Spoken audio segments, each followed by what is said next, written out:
প্রিয় বন্ধুরা, মেডি হেলথ চ্যানেলের পক্ষ থেকে তোমাদের সবাইকে আন্তরিক শুভেচ্ছা অভিনন্দন। প্রিয় বন্ধুরা, তোমার যোনির সমস্যা, তীব্র মাড়ির আলসার, মস্তিষ্কের ক্ষত, নিউমোনিয়া, পায়ের আলসার, দাঁতের তীব্র সংক্রমণ বা পেপটিক আলসার, অথবা তোমার পায়খানা শক্ত হচ্ছে না, পুরাতন আমাশয়, তাহলে আজকের ভিডিওটি সম্পূর্ণ তোমার জন্য। প্রিয় বন্ধুরা, আজকে আমরা অ্যামোডিস 400 ট্যাবলেট স্কয়ার কোম্পানির একটি স্বনামধন্য, আজকে আমরা জানবো অ্যামোডিস 400 কিসের জন্য ব্যবহার, কিভাবে খাবো বা ব্যবহার করব, যাদের ওষুধটি ব্যবহার করা যাবে না, পার্শ্ব প্রতিক্রিয়া, সর্বশেষ বিশেষ সতর্কতা এবং সর্বশেষ আমরা দামটি, অরিজিনাল দামটি সম্পর্কে তোমাদের সামনে তুলে ধরবো। অবশ্যই নতুন বন্ধু হলে আমাদের মেডি হেলথ চ্যানেলটি সাবস্ক্রাইব করবেন, পাশের বেল বাটনটি অল করে দেবেন সকল নোটিফিকেশন পেতে।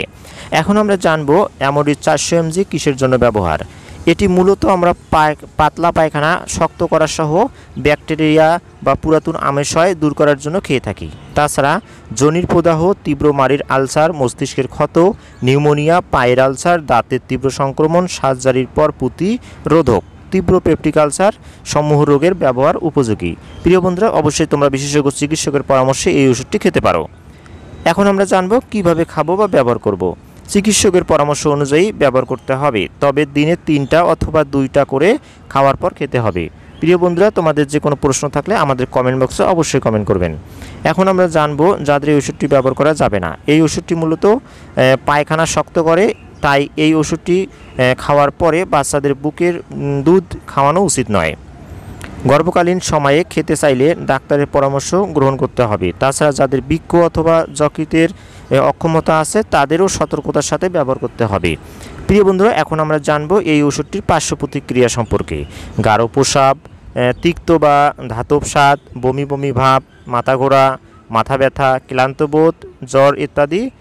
তবে তীব্র কোনো সমস্যা হলে অবশ্যই একজন বিশেষজ্ঞ চিকিৎসকের পরামর্শ গ্রহণ করতে হবে।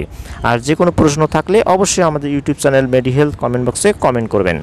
এখন আমরা জানবো বিশেষ সতর্কতা। 30 ডিগ্রি সেলসিয়াস তাপমাত্রার নিচে সংরক্ষণ করতে হবে। প্রিয় বন্ধুরা, আমরা অনেক সময় এই ঔষধগুলো প্রয়োজন অধিক 2 থেকে 3 পাতা বাড়িতে নিয়ে রাখি, তবে এই ওষুধগুলো কখনোই তোমরা 30 ডিগ্রি সেলসিয়াসের নিচে সংরক্ষণ করতে হবে এবং আলো থেকে দূরে রাখতে হবে। অবশ্যই মেয়াদ ছাড়া এই ওষুধটি কখনোই ব্যবহার করা ঠিক নয়। এখন আমরা দাম সম্পর্কে বিস্তারিত আলোচনা করব। প্রতি পিসের দাম 1 টাকা 77 পয়সা।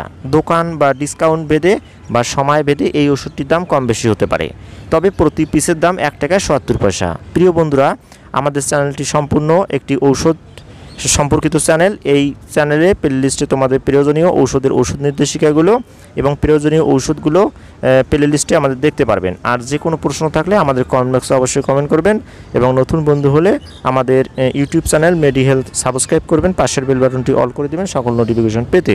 সবাইকে ধন্যবাদ, সবাই ভালো থাকবেন। যে কোনো প্রশ্ন থাকলে অবশ্যই কমেন্ট বক্সে কমেন্ট করবেন।